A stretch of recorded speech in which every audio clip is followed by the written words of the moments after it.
The silence didn't arrive suddenly. It crept in. At first, it was easy to ignore. A missed call here, a delayed message there. Everyone has a life, I told myself that. I had always believed that distance didn't mean disinterest, until the pattern formed. Days passed without contact, then weeks.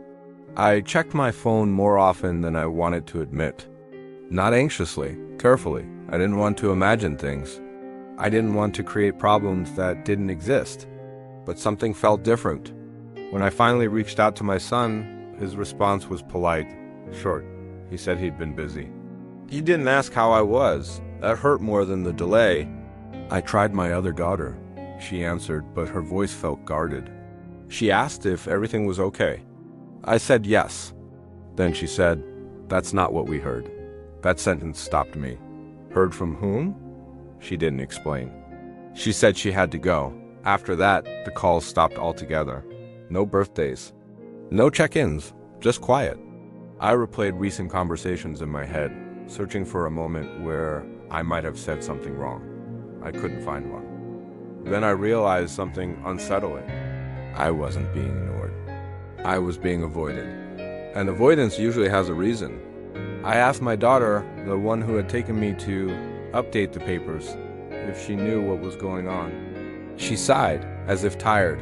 She said my other children were worried about me, that they thought I was confused, that they didn't want to upset me.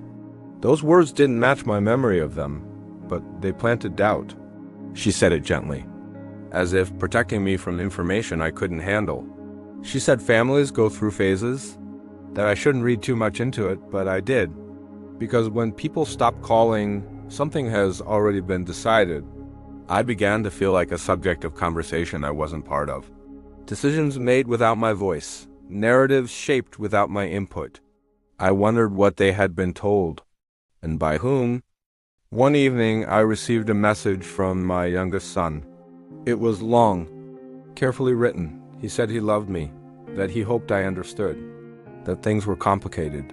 He said he didn't want conflict, that he trusted his sister to handle things responsibly. That line explained everything. He trusted her, which meant he didn't trust me, not anymore. I typed a response several times, deleted it, typed again. What do you say when people believe a version of you that isn't yours? In the end, I wrote simply, "I'm still here." He didn't reply. The next day, I noticed something else. Mail addressed to me had been opened. Not all of it. Just some documents, statements, things that felt private. When I asked about it, my daughter said she was just helping, that she didn't want me to miss anything important. That phrase again, helping. Help that arrives without permission is rarely help. I started to understand the strategy. Isolation doesn't require walls. It requires narratives. If enough people believe you're unstable, they stop asking what you want. They start assuming, and assumptions are powerful. I felt myself shrinking, not physically, socially. Conversations shortened. Choices disappeared. I realized then that control doesn't always come from force. Sometimes it comes from silence, and silence was spreading. I didn't know how far it had gone. I just knew that the next step wouldn't be mine. If you think stories like this should be told, you can support the channel by liking this video. If you want to keep watching, subscribe to the channel. A new episode every day. Cool doesn't always mean fair.